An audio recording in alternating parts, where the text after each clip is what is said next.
Good evening. My name is Chuck Peterson, and I am a member of the Oklahoma N-Rail group. I was asked to provide a presentation on rock scaping for your layout. So I put this PowerPoint presentation together that I think, or at least I hope, you will find very helpful. Rock scaping for your layout. What I'll be doing here in this presentation is, first of all, I'll discuss why and what rock scaping is about, the materials that you'll be needing to do it, what to model, in other words, what kind of rock types. We'll also discuss the steps in carving your rocks, then base coloring of the rocks as you prepare them for weathering, and then coloring to make them look more realistic. Finally, I'll give a short demonstration on how it's done. And then what to model, what kind of rock types, steps to carving rocks, then how to color your rocks so that they look more realistic, including the weathering and coloring just to make them look real. And at the end, I can try and do a little demonstration. That said, I do have at the end of the presentation some links that I think people can go to out and watch some videos on people actually doing it, which I've decided doing it here right in front of you guys under these circumstances is very difficult. But they've got some good videos out there, and that's really kind of where I started learning about this technique. And then being able to apply that technique with my understanding of geology that I have, I think can really be helpful. So what is rock scaping?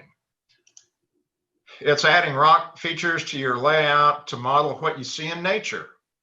Down here on the bottom left, you can see a Wyoming sandstone outcrop. Over on the right, here's a train in the southern portion of Arizona that's passing through some hilly kind of semi-mountainous areas. What it also does is on your model layout, this can add quite a bit of excitement and interest to your model. So when people come and look at it, they're looking at it and they're there to see your trains, but having this stuff in the background really can add to the feel of realism that you're trying to portray. It can also help you model kind of a fantasy or a caricature scene, or it can add to the prototypical realism, as I previously discussed, as you model a particular rail line. Rock scaping materials and tools that are required.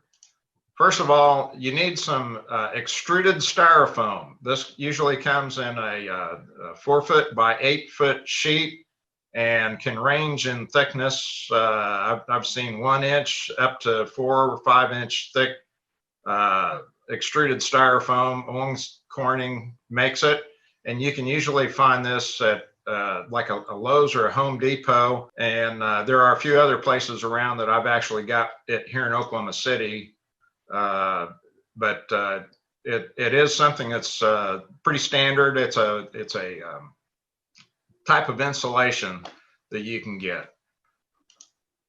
Second thing is you need an adhesive to add to the list of adhesives that Bruce came up with, and some of his might work, but this 3M Super 77 seems to work really well if you're trying to stack several layers of the styrofoam, or actually glue it down to your surface that you're trying to add the mountains to. Another set of tools, you have the hot wires, which I use for general cutting of the styrofoam. They're electrical wires that heat up and can actually, if you're very, very careful, they will slice through the styrofoam. You have to be patient with it, but they're great for the initial shaping of the rock formation that you're trying to model. Then you need some cutting tools. These are just standard utility knives. The top one is more of a wallpaper knife, and I found both of these to do the intricate detail cutting on your styrofoam to make the rocks. Very useful. The tweezers are very helpful. Then you need paint. I typically use a latex paint that's a flat, and we'll talk about colors here in a little while. Another thing that I've used that I've found very, very helpful are some oil pastels. I've gotten those at Hobby Lobby. If everybody has a Hobby Lobby or other hobby stores in your area, you can get these pastels, and while using like some old toothbrushes or these little applicator pads, you can apply these to the painted rock surface using especially the earth tone colors to help weatherize your rock and make them look more realistic. Because the one thing we'll talk about here later is that when you look at a rock, it's not just one color. The last thing I show here is a product called Fast Mache. Again, this is something I've gotten at Hobby Lobby. I'm sure you can get it elsewhere. But it's like a ground paper mache, and you just have to add a little bit of water to it and mix it up. And I apply that typically to ground surfaces or scree slopes on my rock formations to give an appearance of actual soils.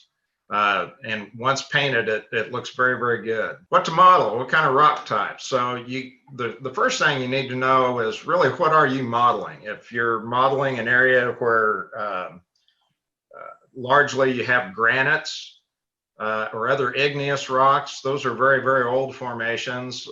Typically, you might see those up north or back east, or maybe in the heart of the Rocky Mountains, where granites have actually been thrust up through the sedimentary layers, and those can be a very interesting rock to model. Here's a typical example of a granite. As you can see, George Washington over here on the far right side. So this is just a gray granite that you have up at in the Mount Rushmore area. This is a basalt from a lava flow millions of years ago that spread out over the panhandle of Oklahoma. You can see it's very angular here on kind of an edge of the outcrop. Then there are sedimentary rocks, limestones, sandstones, shales, and volcanic ashes that you can see out there quite frequently. This here is a limestone been cut down by a river. You can see the stream moving through here, and right here there's a guy. So this gives you an idea how thick this is. This might be 75-foot thick limestone section that's exposed here. Now, just on the other side of the road from that limestone, there's a sandstone that lies on top of it. So this is a typical sandstone section. You can see as it weathers how there's kind of an arching effect in the way it peels off of the surface. Again,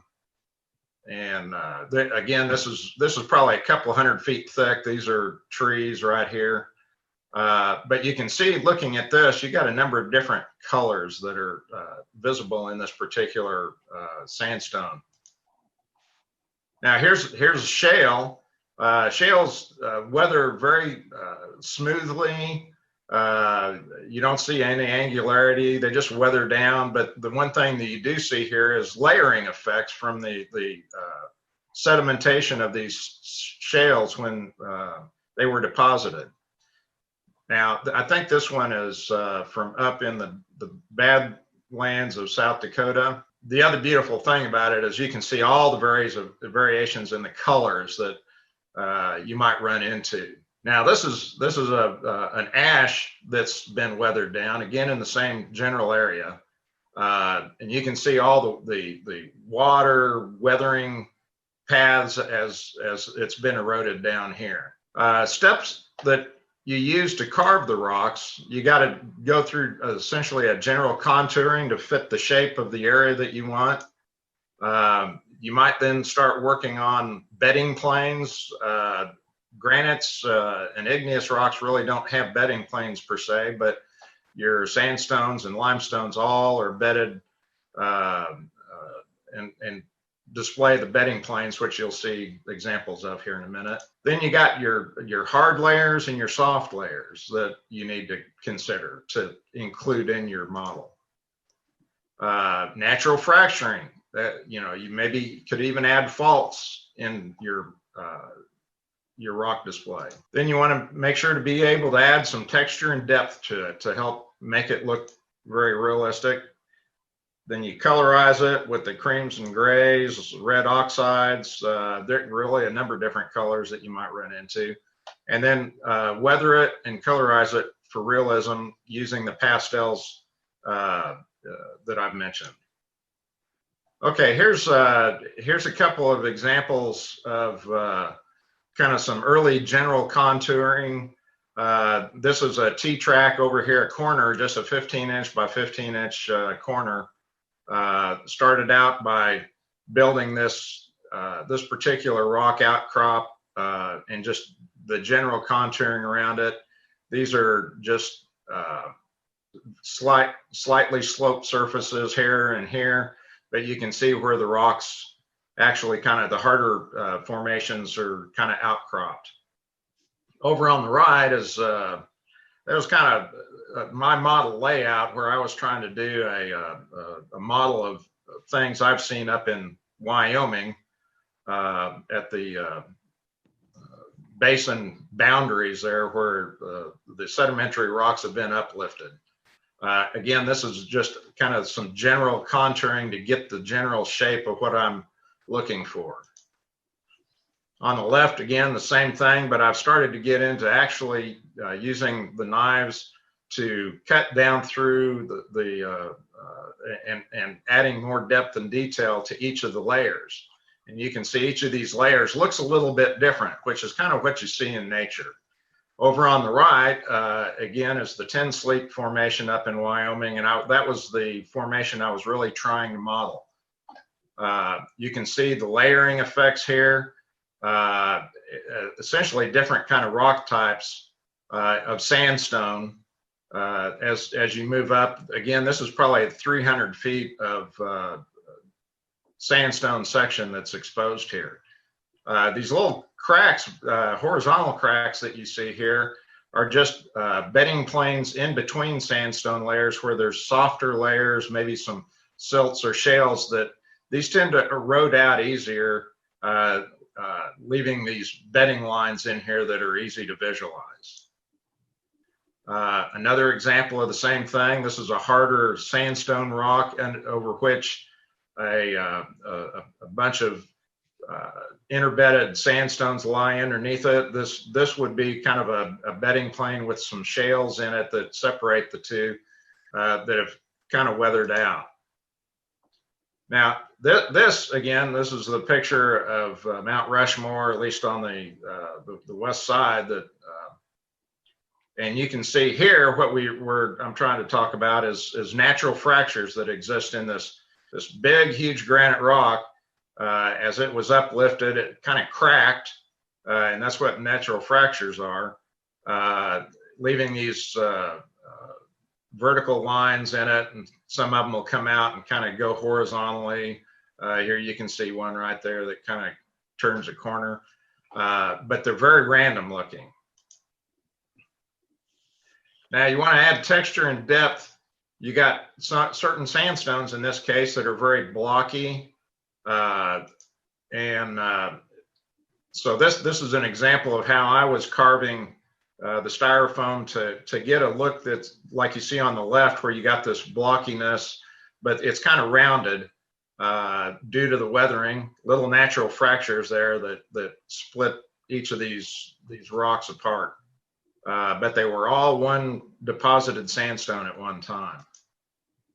Now here's one that's a little more angular in its blockiness. You got the natural fractures in here again, but the edges of the rock are a little more angular, not rounded quite as much. I like this particular picture. I got this from Bryce, no, it was, yeah, it was, I think it was Bryce National Park. This is a sandstone. Again, here's some trees, and you can see these are probably 20 to 30 foot tall trees. So this is a real thick sandstone section.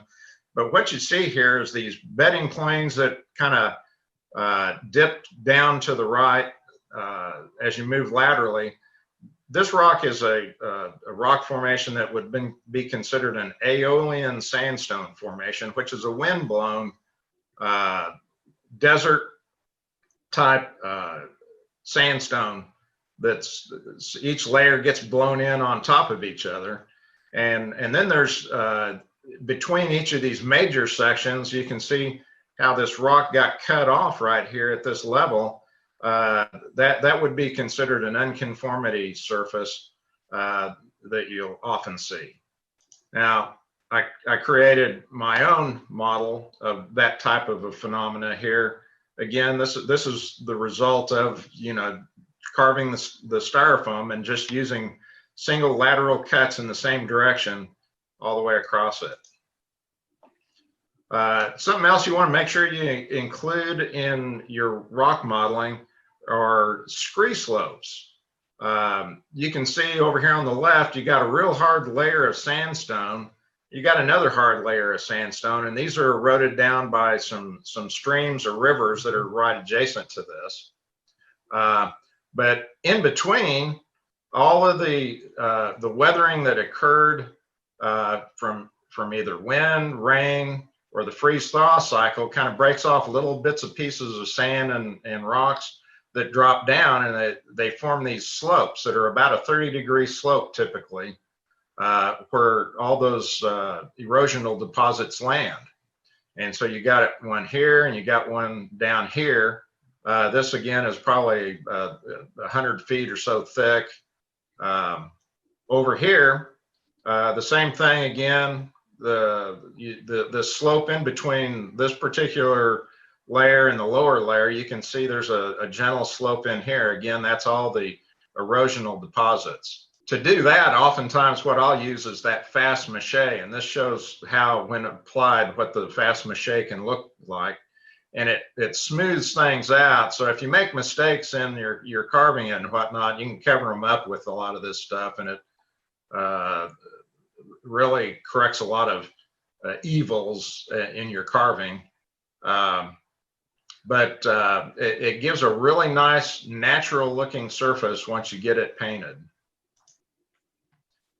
Okay, base colors. Well, you got any number of different colors that you might want to use. So I always I like to use creams or light grays. Here in Oklahoma, it's red dirt country, so we use a lot of this kind of red oxide color that you see here.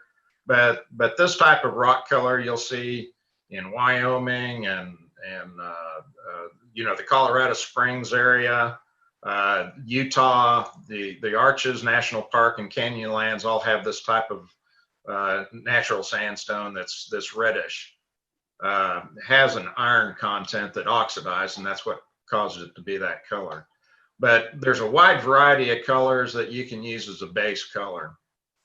Now, as far as weathering and colorizing it for realism, again, you can see over here on the left, this is the Tin Sleep Sandstone formation, and you want to try and pick out maybe a base color that you think the general rock is. And it's easy to work with this one with these this light cream color as your base color, and then try and bring in some color using the pastels, such as this kind of light oxide-ish, red oxide-ish brown. This would be some manganese deposition from solution water as it moves down the rock. So you get these dark areas on the rock too that you might want to use kind of a dark gray or almost black color with your pastels. Now, over on the right, this is my representation of trying to come up with something similar to the Tin Sleep formation that you see on the left. This is the carved extruded styrofoam once I painted it and then colorized it. This rock right here is a real rock. And you can see it's got very similar light gray kind of base, but you see some of the other kind of gold and brownish colors. And I was attempting to actually come up with something that looked very similar to this rock in my model here on the styrofoam. Again, you can see these vertical lines that come down here are really kind of drainage off of the hillside from rainwater. That once it comes through the soil, it picks up manganese and then deposits it on the rock, leaving these black streaks. And you see that frequently in the Rocky Mountain area. Now here's this is a granite, a very interesting rock because you see just natural, a lot of variation in colors. You see this kind of cream color here. You got some grays in it. Then you got this kind of reddish brown in there. So there's a wide variety of colors that you might see just in a single granite rock that you're trying to model. Other fun rock features, if you want to get into fantasy type things, you know, you could put in a volcano. This is actually a volcano that I took a picture of down in Guatemala. So this is kind of a basalt flow down through here. It's very dark lava that's cool. And that's actually steam coming off the top of the thing. So it was still a slightly active volcano when we saw it. Here's kind of a volcanic intrusion. I believe this might be a basalt. This is in Yellowstone National Park. Can be seen along the Yellowstone River. But it's a very long, constant thickness. Probably, here's a couple people up here, gives you an idea. This is probably about 30 feet thick. But you have this fluting that you see here. So it's kind of unusual and unique. Some sandstones down in Arizona that I've come up with. And these features right here are typically referred to as hoodoos. That are developed during the weathering process. I've included a couple of hoodoos and a couple of our models that we're working on for Oklahoma N-Rail. And speaking of which, here's a hoodoo out in the panhandle of Oklahoma in Cimarron County. It's called the Old Maid. You can kind of make out what looks like a head right here of an old maid with a nose and whatnot. And since we were trying to model Cimarron County, we've got a T-Trak module that we built, and I was able to carve the old maid, at least something that's rather close to it, to look like the actual old maid. So I think the point of that one is that this extruded styrofoam can it can be manipulated, you know, so easily and with some precision, and which makes it real nice for doing things like that. This is a open pit coal mine, representative of things that you might see up in eastern Wyoming where they do open pit mining. A couple of different rock layers in here that are overburdened to the coal. Now, another thing you can also do with the extruded styrofoam, if you can't find any model rock walls, you can make your own rock wall. This is just kind of a flat piece of that extruded styrofoam, and I started carving on it, and you can see this is kind of early in the carving process over on the right side, and I was kind of it was actually starting on the left side and kind of working my way to the right, but it kind of shows the progress of carving the rock wall. Then I came in and I painted this cream color, and then come in with the pastels to start colorizing the rock there to make it look a little bit more realistic. Down here in the bottom is kind of the finished product that you can come up with. So with this extruded styrofoam, there's so many different things that you can actually make with it other than just rocks. Like the rock wall, you can do entrances to tunnels, you know, maybe a stone entrance or something like that. So, you know, you just let your imagination run wild with the different things that you might be able to actually make with it. Okay, here's the last gratuitous picture of a train here that I've got. This again is in the near the mountains of southern Arizona. Union Pacific's got a couple of lines that run through there. Now we can kind of go to a carving demonstration, but before I do that, one other thing I wanted to point out, if you want to go and actually watch some videos, you'll be able to actually see how it's done a little better than what I can do here in front of you right now. But I've got these 3 links here. But if you just go out and do a search on the web for carving styrofoam rocks, then you'll come up with quite a few videos that you can actually watch to give you a better idea of how to do it. So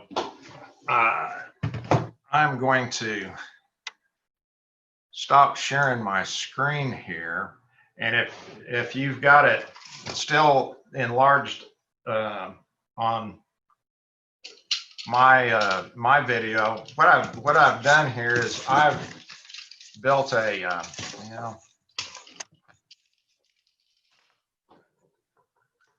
this is why this doesn't work quite so well, but this is a styrofoam kind of a template of how I've done it when I was trying to do a discussion at our train show last year. I've stacked 2 of these 2.5-inch pieces of styrofoam and glued them together, and then I started carving on it. This section right here is just kind of shows the general contouring that I was wanting to come up with. Then I start building in some of the depth of the features in this particular section. And I get to where I add a lot of detail, like the laminated sandstones, that like the Aeolian sandstone I was talking about earlier. Of course, I got a scree slope in here and up here towards the top. A little bit of a top rock layer that caps the formations. And some blockier sandstones down here towards the bottom. And the next thing I did was, this is the fast mache I've applied to the kind of the scree slope surfaces to give it more of a soil look. And I came in and I actually started using some base paint colors here. This is kind of a taupe or tan type color, and the oxide red color, some cream down here. And then once I did that and got it the way I wanted to, I came in and I started using the colorizing with the pastels down here to change the rock from just being a flat cream color to add, you know, some of the other color textures that you would see. And finally, I've also sprinkled on actual true soil that I've sifted over time to the top to give it a truer soil looking feel to it, and then added in some of the foliage in here and came up with this this final product here at the end. So that kind of shows the step-by-step processes that I've gone through to create my rock scaping. And the other thing I can show, sometimes it's easier. This is just a standard piece of styrofoam, the extruded styrofoam, but it's very easy to carve up. And you might want to, you know, just come in here and you can cut like this. You pick it out, and as you pick it out, you can see one of the things that happens is that you get these real angular kind of squared off looking surfaces, which are very natural for newly eroded rocks as they fall off as the rock faces. So the other thing I could also point out is some of the styrofoam that actually falls off, you can, if you save some of that up, you can actually use it to put down on the base of your slopes to make it look like real rocks that have actually fallen off. So, you know, you cut it, you want to make sure that when you're cutting it, you're not doing just straight lines, because that's not the way nature is. You got to just kind of tear at it, and you can rough it up, and it actually starts looking like real rocks that way. Again, the videos that I have addressed there, the links that you can go out will show you more of that detail of how to do that. And I've just found it to be very easy to do it. You don't have to use molds that are pre-made that force you into doing things that you might not otherwise want to do. You're very free form using this technique. So that's all I've got. You know, if anyone's got a question, I can certainly address that. We're going to hold questions till later on because we've got a full program. But if you want to monitor your chat line, Chuck, if those people that want to ask you now, you can chat with them on the chat side of this thing. I'll do so. I will give you one other, my experience with this stuff. There are two things. Number one, this foam will melt with certain adhesives. Correct. Glidden now makes a product called Glidden Gripper. It's a paint product available at Home Depot. It's tacky. You have time once you get paint on it. You can stick those two together, and they stick together forever, and they'll stick to each other. They'll also stick to plywood. It's good stuff. What's the name of it again? Glidden Gripper. Glidden is the brand of paint, and Gripper is a style. Okay, well, I'll certainly look into that. There's always new things to learn about this stuff. There are. All right, well, thanks again, Chuck. We appreciate what you prepared there. Our next topic is T-Trak, and Ray Chafee, you're up for this if you're ready to go. Okay, my name's Ray Chafee. I'm a T-Tracker. Been doing T-Trak for probably a good 10 years now. I've done all the major shows, and my favorite show is West Springfield and Altoona.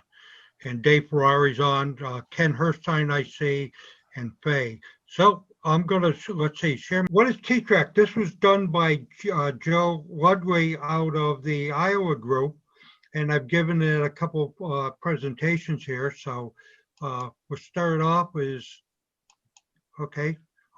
There's several T-Trak standards. The T-Trak Z has been changed, and if you go on to the T-Trak Facebook page, you can see there actually is a T-Trak Z now. What I'm talking about is the T-Trak N, which is our group, and as you can see, the standards there. This was designed by Lee Monaco Fitzgerald back in 2001. Actually, in this country, our 20th anniversary was this year. Unfortunately, we weren't able to celebrate it. It was preferred because they have small houses, no basements, and few garages. And the best part is it's small. A lot of people converting from N-Trak into the T-Trak because you can put it in the back seat of your subcompact. Unit-Trak was a preferred product. It snaps together, conducts electricity, and holds alignment. The T-Trak is popular because it's a modular model railroad system based on a few standards for module size, track placement, track interface, and electrical connections. The minimal standards allow for a range wide range of flexibility in design, yet maintain interoperability with other modules built to the standards. The popularity of T-Trak is worldwide, allowing modules from all over the world to connect together. When we've done shows with people from Denmark, from Australia, Germany, have all come together in the MMRA and also the N-scale enthusiasts. To look for T-Trak is actually Vic McKee's under T-Trak Wikidot, and clubs are listed by state and country. The details are listed for each club, and the club modules are listed. They're not always up to date, but Vic does a good job. And there's also, anybody wants to get in, he has several sections, as you'll see here. He has tutorials, and they're very good, almost as good as Paul's, but we'll come up to that in a second here. The sizes, the originally based, it's all based on metric because of the Cado is in metric, but it's also in inches too, so it can be very confusing.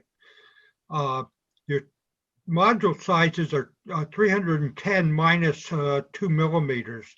So we do 208 on the module size. Here's the dimensions. Like I said, I'm not going to go into a lot of that. You can find this on Paul, the unofficial T-Trak site, and you can also follow it on Vic McKee's site. The biggest thing is we leave a 1 millimeter on each end so that they can lock. All these boxes are locked together, and that you don't need clamps, and they're very good. Standard show is 14 inches for straight modules.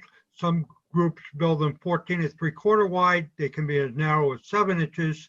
I like them narrower, deeper. It's not really narrower because the size is 308 millimeters, but I like the now deep, shallower ones because I can get in and put my wiring in back of them. When they're 14 inches, it gives us very little valley to go with. Standard corners, most people now are using the wider corners. The standards are for the what's called the alternate, and which is the modern, is the 33 millimeter spacing. The original with from Japan was 25 millimeter, but we've gone to 33 millimeter. And if you've got one of those blue Cado re-railers, that's 33 millimeter spacing. The original T-Trak site is www.ttrak.org. I believe that's still correct. Yes. And the unofficial one is T-Trak handbook, and that's Paul Musselman's. Hopefully you're pronouncing it right, Paul. He's there. He'll hit me over the head with his invisible ruler there. And that's I like. I use that a lot. I've been using it for a lot of years. A lot of good information in it. The modules, again, Steve Jackson. I don't know if he's on today, but Steve built the junction, and it's widely used. I believe he built it back in about 2008, and it's very, very popular, and most shows are using his junction. Non-standard, you can, anything that will fit and be compatible with anybody else you're with. There's a standard, but there's also the non-standard of the standard. And this size is now up to 19 inches on the curves. Like I said, I've been to shows that as long as you can make it work, go right ahead. And if you can find something new, go ahead and do it. As long as you can interface with everybody else, there's really, the sky's the limit. Super elevated, I tried it. Some of the older equipment doesn't work too good on it. I stick with just the regular, but the concrete track is super elevated. Boxes. there's unlimited amount of boxes. Again, Paul's site is a good site. You'll see that everywhere from a piece of foam to a 2x6 to a 2x10, whatever. However, I've seen orange crates and tangerine crates and postal boxes, everything used for the boxes. Electrical terminal, they must be wired blue, white, white, blue, although I know several people don't. But if you're going to a show, make sure it's marked if you're wiring it blue, white, blue, white.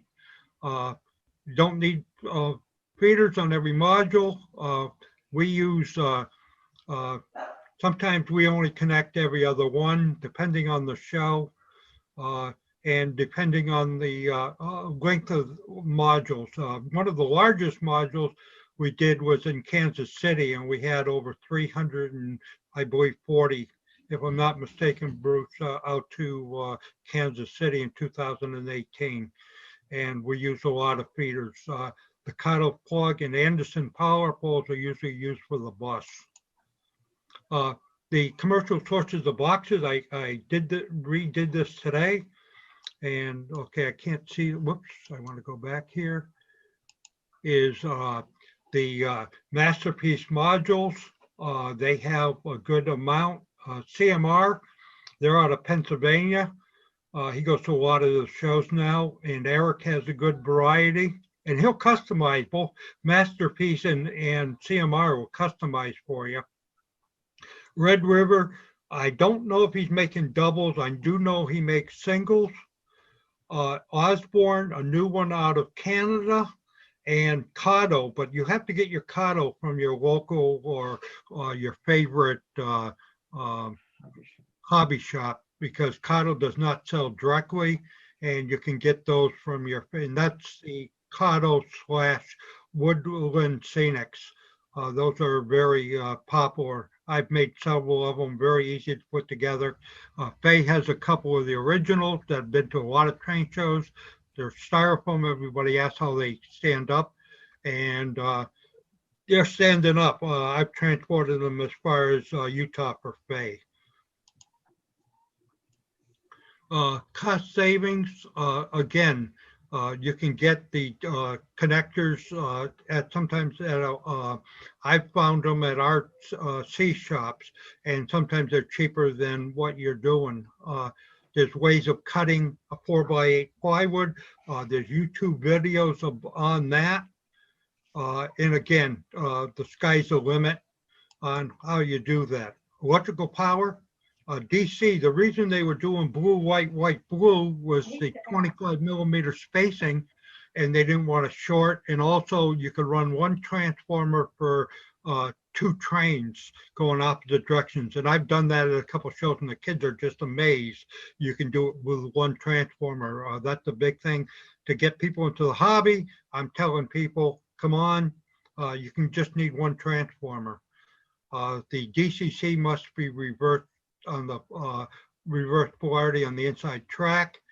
Again, mostly we do it at the power source. Whatever show you're at, make sure that, you know, if you did do it blue, white, white, blue, that they show person setting up the DCC knows, and he can make arrangements for you.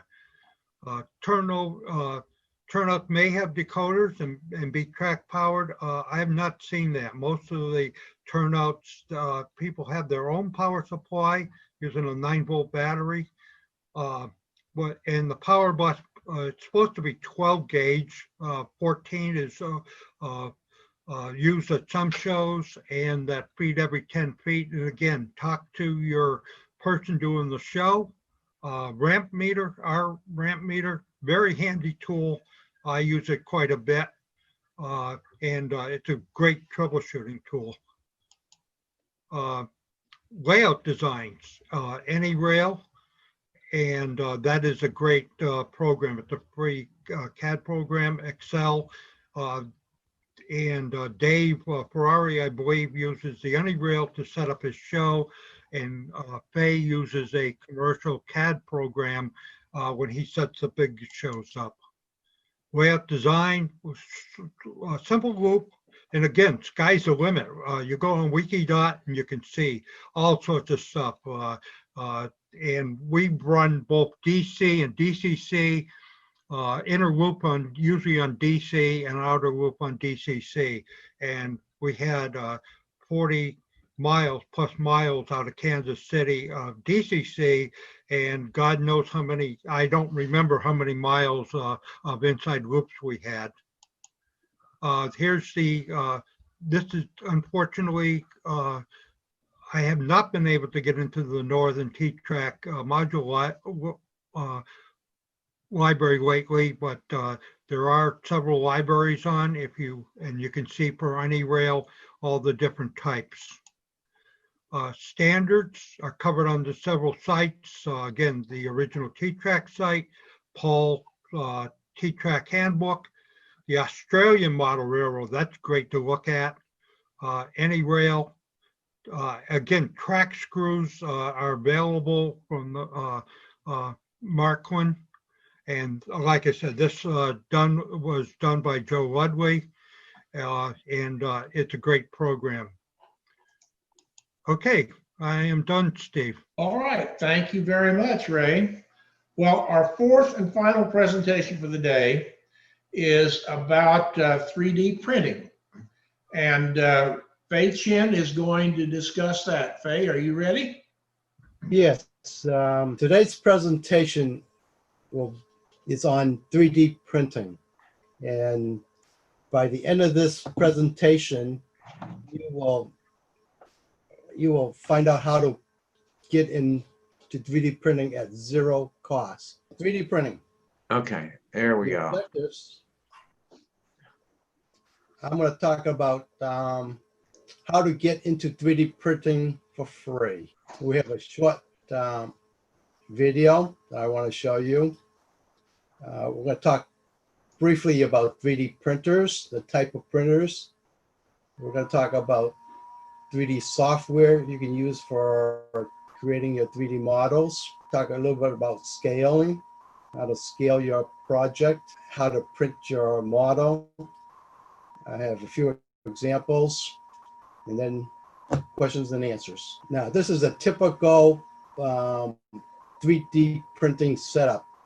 What I have is the XYZ printer or printing, and I'm gonna give you a little demonstration of how to create a project.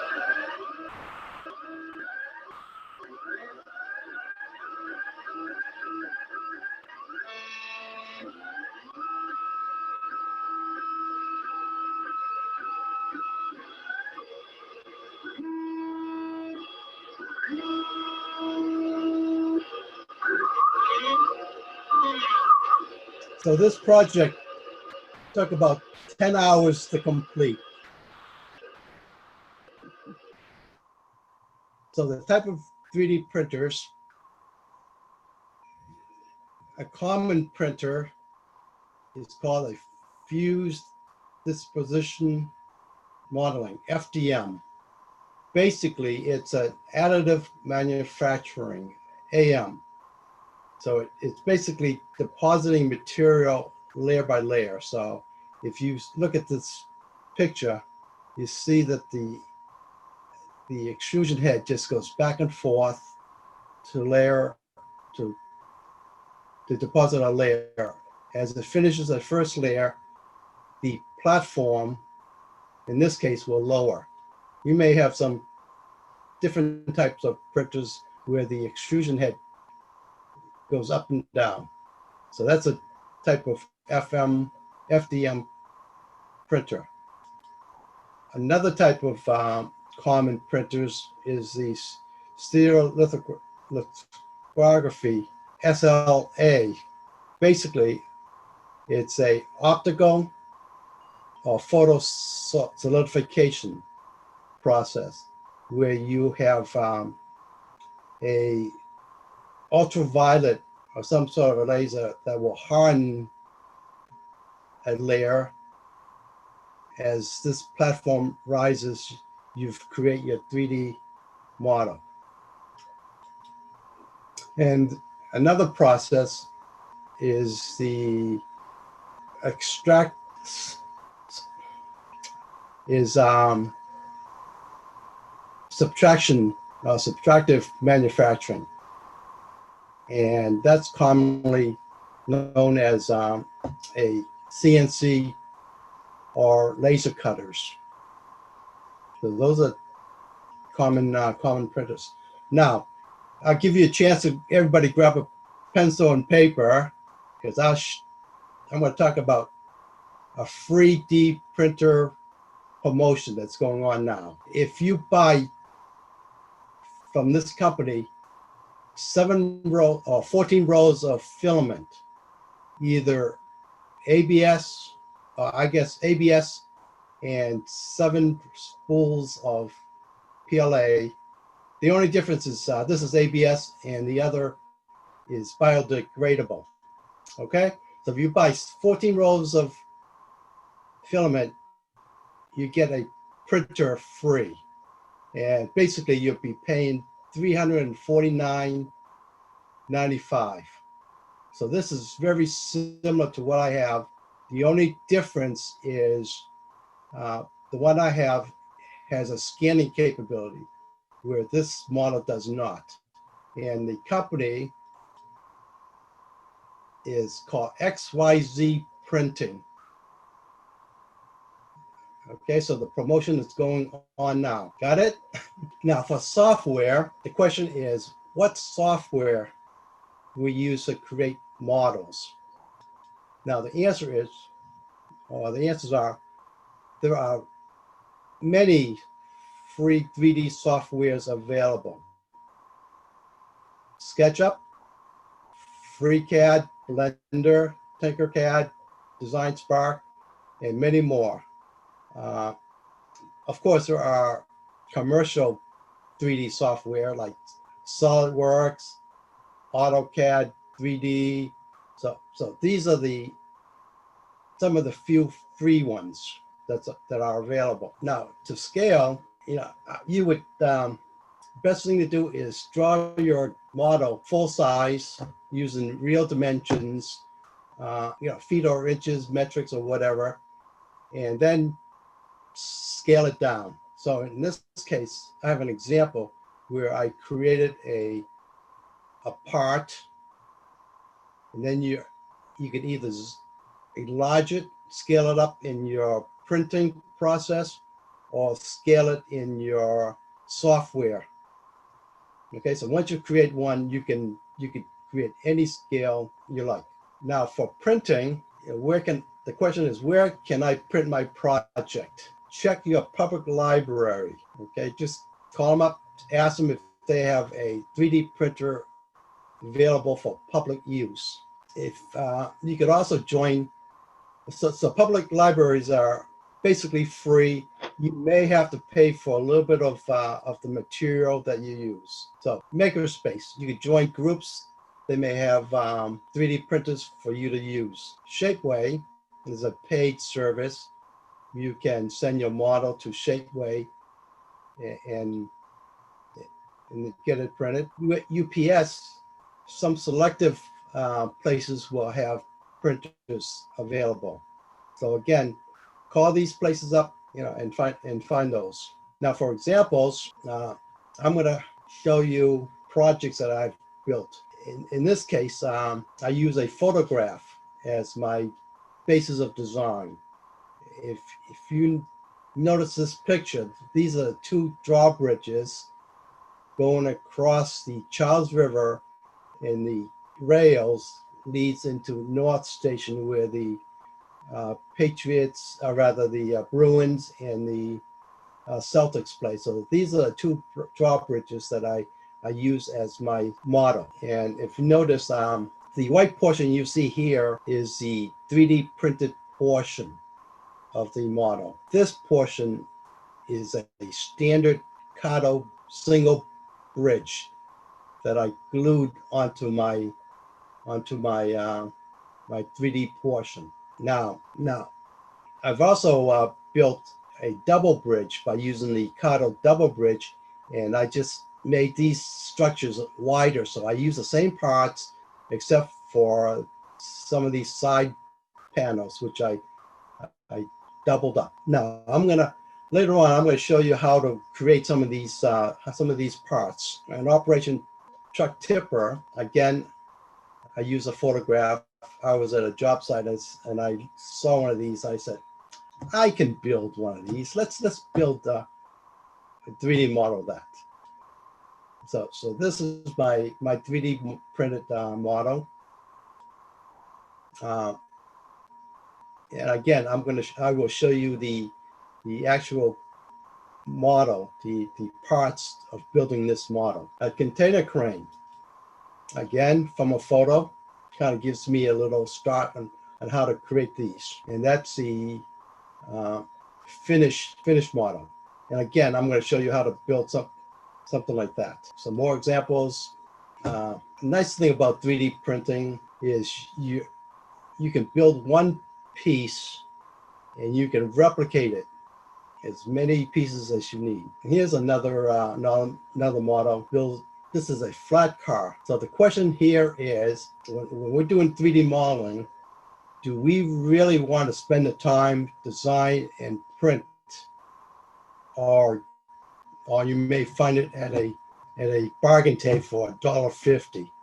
You know, so you know, you have to look at the time, effort, and cost to build your models. Of course, you could do useful stuff like gears, rack and pinion gears. So we'll take answers and questions later in the chat. Let me close this off. Program that I'm going to be using. Okay, so this is the part. These are the parts of building the container crane. Okay. Now, if you could draw a straight line, if you could draw a line, draw a circle, you could build this model. I'm going to we'll go over some of these tools later on when I get into the actual software. Let's take a look at some views, different views of this model.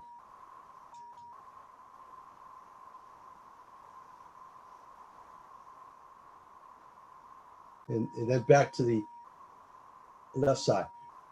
Something that's kind of interesting is well, SketchUp is a architectural tool. Okay, now there's a nice little feature here called shadow right there, shadow, and these letters represents the month of the year. So in this case, it's in August, and it's a little bit after noon. So this is the shadow that's cast, at that time. So it's kind of a useless feature as far as we're concerned. Now let's look at some of the other models. The building of the bridge. Nope. Here we go. So here's the parts of building that drawbridge. The sides in the structure. And again, let's look at the assembled drawing, looking at some of the other views. Now to animate this thing, I've used a servo motor to actually make this a functional model. So now let's look at the other model. A truck tipper. Here's an example of how I built this model. I actually built this upside down. So this is actually the pit. This is actually the base of the model, and the utility building that goes with it. So here's a view of the assembled model from the bottom, top view from the top, and a view of the building. Now, I'm going to go into, now the program I use is SketchUp. Okay, I find that SketchUp is one of the easiest program out there. SketchUp is, like I mentioned, is free. At this point, you have to use it. It's an online program. It used to be free download, but now it's an online software. So you still can use it for free. Now, basically, SketchUp is a surface modeling program. You create your models with surface. For example, here is a surface. Okay. Now let me go over some of these tools. You have your select. You have make component means when you create your part, you can make it into a component. It's like a library. You make your library of parts. You get your standard paint, erase, draw lines. You could do freehand lines, do your square, circular surface. You create your arcs. Here are some of your editing. You could move your objects. You can push pull, which is basically extrusion. This is one of the kind of the important feature. Rotate, follow me, which means you create an object, it will follow your object. You could scale it. This is where we talked about scaling. You could scale it in the software. Offset means you can create a little boundary or create a secondary object by offsetting your plane. You have your dimensioning. You can actually dimension, figure out the dimension. Do you see that? So you can get you could do a dimension. You can actually measure your model, and we have you could add text to your model. You could add 3D text. This is called orbit, which means you can rotate your model for any view, move your object around, and these are your zoom features, like zoom extent, so you can now see your complete model. And up here are your save, your open a new project, and then print your model. And then we already talked about the shadow feature, top view, side view, end view, front view, etc. Okay, so these are the common tools that you would use to create your model. Now let's build the crane, one of the crane sides of the container crane. So I created a flat surface, and we are going to add another surface, another plane, another area, and we will, let's say we want to cut this area away. So select the select button, select that area. Notice that it highlighted or change texture. Now just hit the off button, the delete button, gone. So now if you look at the model from the other view, it's you just have this area left. Now let's make this into an object. So we use the push pull command, select this object and pull it up. So now we have a 3D model.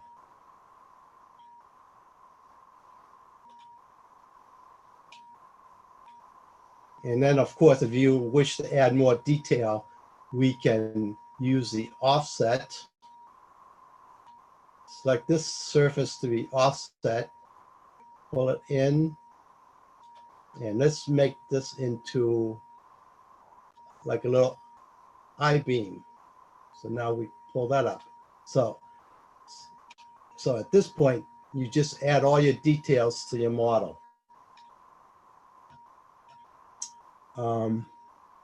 Now, to do, let's say the most difficult part to the drawbridge was to create the gears, and I'll show you how that's done. So let's undo this whole project. Now, there are commands within SketchUp, and they're called rubies or scripts. So we're going to do a that's using SketchUp. So this is the actual model that I 3D printed. Okay. Yeah, so that's the container crane, and this is the model for a drawbridge, and I use a servo motor to raise and lower this model, to raise and lower the bridge.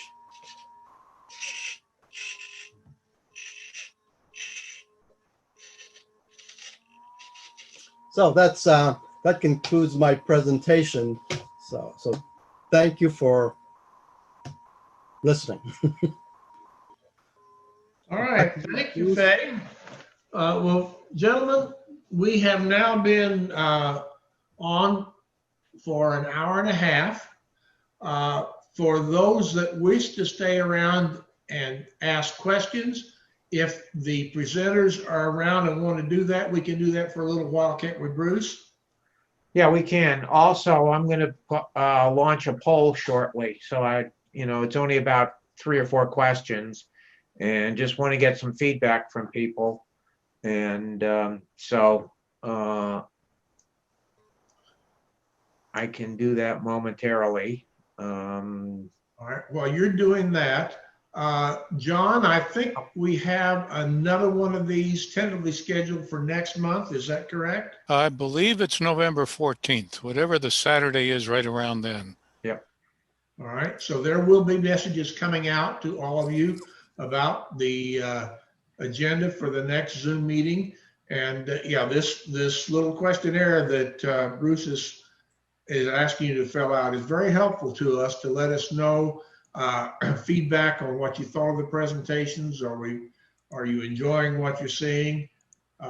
If you have any other comments about these things, just put them, let us know about them. You have a contact communication with us through the website, and we're glad to hear what you have to say. So if with that done, if you fill out this poll before you sign off, we appreciate your attending this Zoom meeting, and we'll hopefully see you next month. Thank you all very much for attending. Bye-bye. Hey, Chuck, are you still on here? Oh, he killed it. Yes, I'm here. No. Hey, so I know they said to hold off questions to the end, so hopefully I can get a question here before everybody disappears. But when you were doing your rock scaping, I do a very similar process. The only difference between what you do and what I do is I use the hydrocal cloth over the top of it, just because shows tend to be very hard on T-Trak modules, and the foam will break away or it'll get damaged. And I find myself having to repair it a lot if I don't use something like hydrocal over the top of the model. Now, I do know that if you use the hydrocal, you might lose a little bit of the detail. But if you pay attention to as you're using the hydrocal cloth, as you're pushing it into the rocks, you maintain a lot of that. So do you use anything like that, or you just paint right over the top of it, or? Andy, what I have found is that once I've carved it the way I want it, and then I've put fast mache down on the flatter surfaces to form soils. Then once I paint it with a latex paint, I've found that to be a very rugged, hard surface that very durable, and I really haven't had any problems. And if something does happen, somebody drops something on it, and you see a dent or a piece where, or an area where the styrofoam sticks through, you can just come back and paint it again real easily to fix that, and you'll never notice it. But I was quite surprised with the durability after I put the latex paint on there. And then I've got also layers of glue where I've actually put some soils that I sifted soils on top, and then more glue when I put in any grasses or other things like that. And it really turns into an extremely durable surface. Okay, so and you don't have any problem with the fast mache separating from the foam? No, I think that, you know, the foams can be rough enough. If you've got a kind of a flat surface that you've carved, I'll score it just to give it some texture for the fast mache to actually adhere into. Mm-hmm. I think that's a good idea to make sure that that doesn't happen. But on the surfaces that I've applied it to over the last few years, I've never seen any problem with it coming off.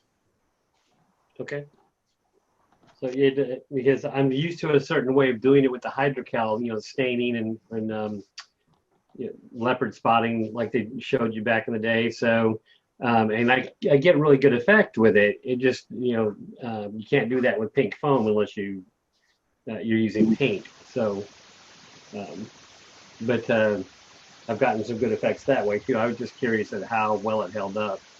Well, I've never tried your technique, and I won't say that there's any one technique that's the best technique. There's not. For you is the best. But these techniques I went over today has worked very well for me. Like I say, the fast mache is very easy to apply. Mm-hmm. It gives a real realistic look, and it's something that you can actually work for quite some time, you know, before it dries. It may take 24 hours to dry, but in that period of time, you can actually work it if you don't like the shape of something that you put it on. Just keep it off of the rock surfaces that you've carved, because you don't want to soften those rock surfaces necessarily, unless it's a depositional surface. Right. No, I like your work. It really looked good. So I mean, well done. So. Well, I think that Bruce, you'd have to probably address where this is at, but we did some modules that I was talking about for the Panhandle of Oklahoma, and we've got pictures of them out there at this one website, and you can go out and see those. But yeah, I've been very excited about how this technique has come across, and I've had a number of people approach me and say, "Hey, that looks real." So yeah, it looks really good, and you know, I'm going to try that. I mean, I've noticed it when I do mine, that I'm like, well, that would look good if I could just get it to paint up, and if I could actually just paint it up just like that, and then I just kind of get a little bit, you know, and then I go back and put the hydrocal on it anyway. But that's just me trying to protect, you know, what I've done. So I'm going to give that a try. I got like, much to John's chagrin, I've got about 4 more modules out here that I'm working on. So, well, also try that the oil pastels too. I think they really do a good job of colorizing. Some people want to use the acrylics, sprayers and spray paint, you know, and air sprayers, and I just think that can be kind of messy. But if you use the pastels, you know, start very subtly and just rub the colors of the pastels on there, and you can always add more. If you put too much on and you don't like it, then you got to probably repaint it and start again there. But I mean, even if you do that, I mean, that's not a big deal. If you don't like what you did, you can redo it. Yeah. So, no, I like what you did. Looks good. Thank you. By the way, I Right. posted the modules are on the national T-Trak, the virtual national T-Trak layout, and I posted the URL on the chat. So those, I guess, Faye, how many modules are there? There's something like 200 or so modules. There are 450 modules in that virtual layout. Okay. With 120 participants. So, and I noticed there are 2 sections, so it would Yeah. take you a little while to find it, but they're out there. Yep. There are lots of really good modules, T-Trak modules. Tato has selected the winners. They just haven't determined what prizes they want to award. So we all have to hang in there. So they haven't posted the winners yet, right? They have not. No. Okay. Well, I thought once they we know, did we'll post put the them in winners. the newsletter. Yeah. There was a question on 3D printing from Edwin. And he asked, I'm sorry, someone had asked, how did I get the models from a photo? Basically, the model was, you have to draw it. You cannot import it from a photo. Can I ask a question about the SketchUp? Yes. Yeah, it said that Terry Colton said that the 2017 version is not supported and will become obsolete soon. How is that going to become obsolete? Will it still work on your computer or just? Well, it used to be free download. Okay. Yeah. Some of these download sites may still have it, so you could still download it, the actual software, to be onto your computer. But basically, what I understand is it's now online, so you could. Yeah, that's what I saw. It was online, but we can download the software. I can understand it not being supported anymore, but I don't see how it will become obsolete. That's what I'm curious about. That's what I'm using. I'm using 2015 and 2017 are the programs that I'm running. I presume it'll still work. It's just a matter it just doesn't have support. You have a problem. Like I mentioned, I'm using 2017. Okay. Well, the problem. I've got the website. And I'll try downloading it. The problem. It becomes obsolete by not having any additional functionality that you'll have later in the later versions. Okay. But with the with the software as is, you can do all you need for 3D printing. Of course, you could go and buy their professional version. So, but free is free. Somebody has got water running in the background.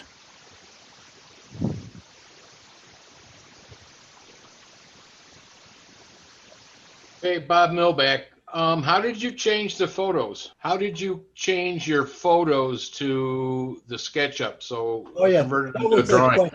Yes, that was the question. No, I use a photo as my design basis. Okay, so I Do you import No, the photo not- into SketchUp and it does an outline, or? It's not an import. No, basically I just use a photo as my design basis. So you have to measure whatever that photo says and allow for. You have to build your model. Now, if you want to, you can import JPEGs, images, but that's not going to print.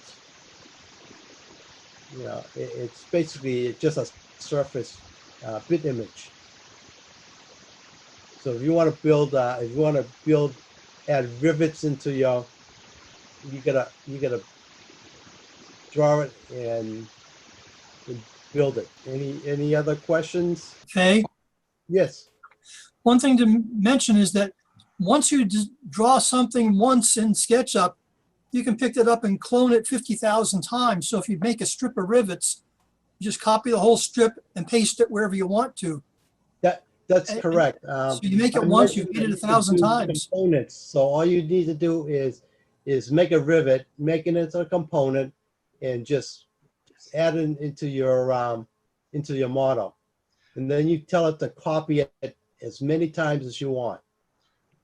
Now, what I did not mention that I should have was after you completed your model, you would export it to an STL, a stereolithographic file that you can then send it to your library or Shapeway or wherever you want to print it.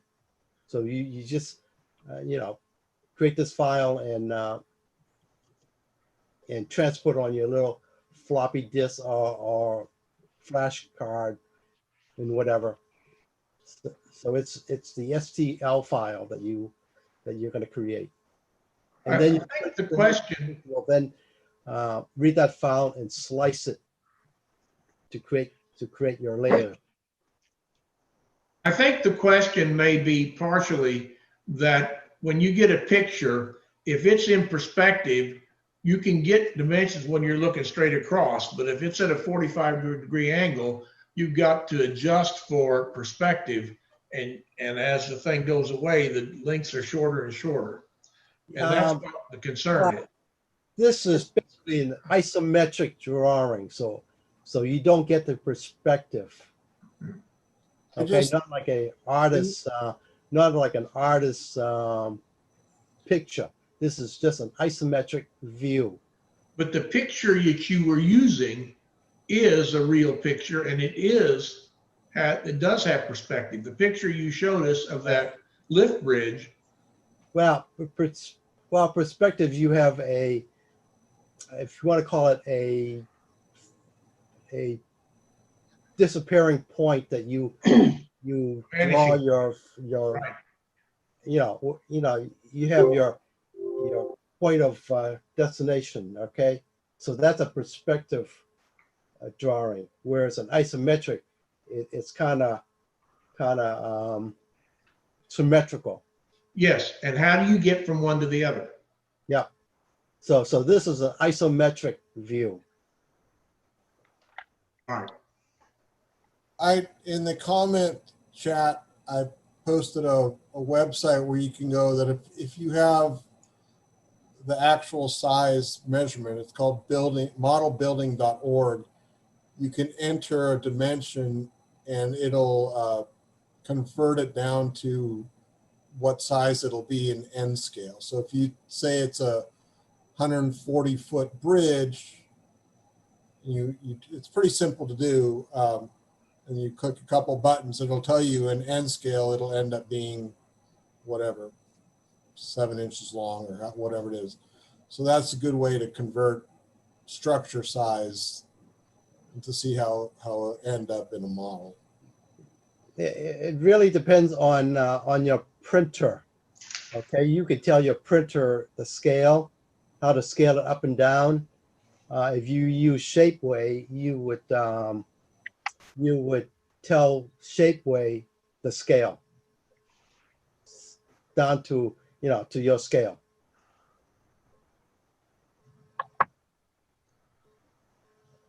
So when you build a model, you build it to ideally full size, and then you scale it to whatever you need. Yeah, I found that if you model 1-to-1, it works better with SketchUp. If you try to model it at your scale level, it has some problems with errors accumulated, especially if you have a highly detailed drawing. Oh, yeah. Yeah. Well, with SketchUp, you could actually type in your dimension. Let's say you draw a line and you want it 10 feet. You just type 10 feet, and it'll be 10 feet for your scale. That's on your drawing. So, like I said, SketchUp is one of the easiest program out there. Unlike SolidWorks and programs like that. Well, one thing about when you talking about a diagram like my background, this is an oblique angle of the station in Cincinnati. Most paint programs will let you take an object that is twisted and it'll actually rectify it so it's now as if you're looking straight on at it. You're not going to get it perfectly, you're not going to be able to create a front view of an object perfectly, but you can straighten it out so you can say, oh, there's one of these over here, one of those over there. Now you have a flat picture and you can use that to create the parts you need in SketchUp. So you're not working with something where the perspective is shrinking things as you go further away. It is possible to twist things around so it looks better. Yeah, well, like I mentioned, it's an isometric drawing, so some views will look distorted. In my presentation, you were able to rotate to see different views. You can see the front view, end view, side view, top view. So it's all scaled the same. Now, of course, if you create your model and your next piece is not in the same plane, it'll be smaller because they're not on the same plane. So that's why when I create a model, I would draw a line and then add that piece right on to the end of that line. It's that now we're on the same plane as you move around. Whereas if it's in a different plane, when you move around, this looks like it's like way, way off. You know what I mean? So you create it on the same plane, you're okay. Folks, this meeting is getting close to 2 hours long. Yeah. And for many of us in the Eastern time zone, I can smell dinner. So I think we need to wrap it up. Okay, well, thank you, everybody. And we'll hopefully see you next month. Thanks for attending, folks. I think all the discussion is just shows how valuable everybody finds it. Yes. So I just want to say real quick, it's nice seeing you again, Ty. And I hope to see you hope to see you next January. Yep. Take care. Hey, Ray, take it easy. Hopefully, Winterfest is still on.